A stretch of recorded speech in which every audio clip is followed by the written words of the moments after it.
Hello, we are reading this book called Oil Spill. It is by Melvin Berger, illustrations by Paul Maracha. And on this page, you can see what an oil tanker looks like. And then you can see what it looks like when somebody tries to pick up oil. It is a mess. The night of March 24th, 1989 was dark and cold. A huge black oil tanker glided out of the port of Valdez, Alaska. Painted on its bow was its name, Exxon Valdez. The Exxon Valdez floated low in the water. About 50 million gallons of crude oil weighed it down. A huge tanker slowly sailed out into Prince William Sound, and then suddenly it happened. Crunch! The ship slammed into an underwater reef. Thick black oil flowed out of the Exxon Valdez's smashed tanks. It poured into the dark water. The Exxon Valdez spilled out 11 million gallons of oil. That much oil could fill over 1,000 big swimming pools. The sticky oil soon covered 11,000 miles of ocean water. This is an area as big as the state of Maryland. It damaged about 1,250 miles of Alaska's coastline. That is longer than the entire Atlantic coast of the United States. The oil stuck to the feathers of many ducks, geese, and other seabirds. The birds couldn't swim or fly. Over 300,000 died. Oil got into the bodies of fish, shrimp, and crabs. No one knows how many of them were killed. Sea otters, sea lions, harbor seals, and killer whales swallowed oil. They breathed the poisonous fumes. Their bodies were coated with oil. Thousands of these marine mammals died. The spill from the Exxon Valdez was one of the worst in our country's history. But it was not the only one. An oil spill occurs somewhere in the world almost every day of the year. Oil spills have many causes. Some are accidents. A tanker like the Exxon Valdez runs aground or collides with another ship. Workers make mistakes as a tanker is being loaded or unloaded. An undersea oil well starts to leak. A tank or a pipe breaks at a shore oil terminal. Some oil spills occur on purpose. The tanker captain tells the workers to clean out the tanks. Sometimes they flush the old oil into the sea. In this picture, this caption says, this is a tanker collides with another tanker. Undersea oil well starts to leak, and a pipe breaks at shore oil terminal.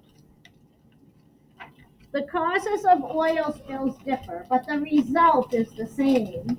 The oil spreads out. It floats on top of the water. Experts on oil spills rush to the scene. They start to clean up the mess. Their first job is to stop the oil from spreading. They put a boom around the spill. The boom is like a collar. It keeps the oil in one place. For small spills, the experts may call for a skimmer. There are several kinds of skimmers. One type works like a giant vacuum cleaner. It sucks up the oil from the water. Sometimes the oil the skimmer collects can be used again.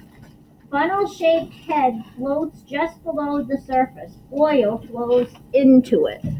This is the skimmer right here. For some small spills, experts place special pads on top of the oil. The pads are like sponges. They soak up the oil. Then they have to get rid of the soaked up oil. For larger spills, the experts may set the oil on fire. But the fire sends smoke and gas into the air and leaves ash in the water. Cleanup crews also use chemicals to get rid of large oil spills. People aboard planes or boats spread the chemicals on the oil.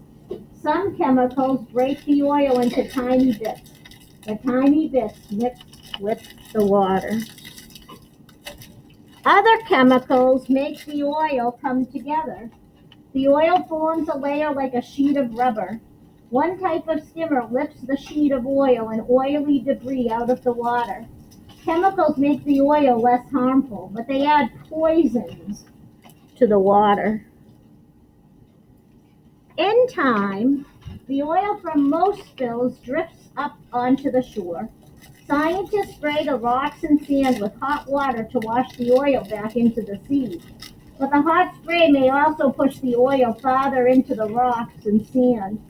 Here, the oil can harm plants and animals that live on the shore. Scientists sometimes add bacteria to the oil along the shore.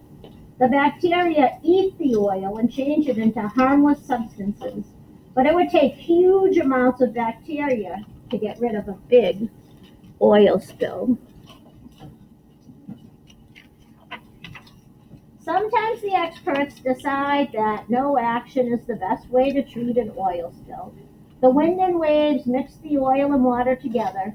It is like mixing oil and vinegar to make salad dressing. In time, much of the oil disappears.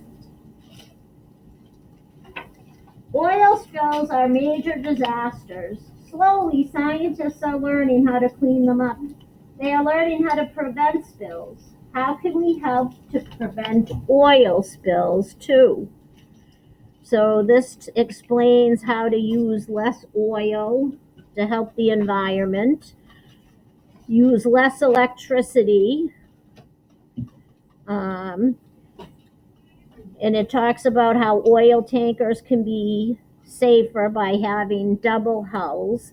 But I think you get the idea that the author's point of view in this book is that people need to work together to make our seas and shorelines clean and beautiful again.